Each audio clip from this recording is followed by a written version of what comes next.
নমস্কাৰ ছাৰ বাইদেউসকল, আপোনালোকৰ বাবে এটা ডাঙৰ খবৰ লৈ আহিছোঁ।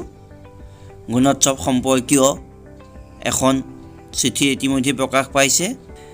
এইবাৰ গুণোৎসৱ 3টা পৰ্যায়ত অনুষ্ঠিত হ'ব আৰু এটা পৰ্যায়ত 11খনকৈ জিলা নিৰ্বাচিত কৰিছে।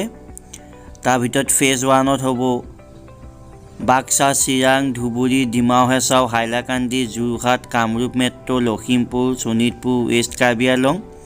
20, 21 আৰু 22 এপ্ৰিলত হ'ব।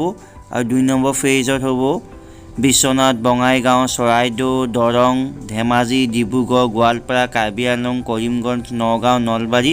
25, 26 আৰু 27 এপ্ৰিলত অনুষ্ঠিত হ'ব।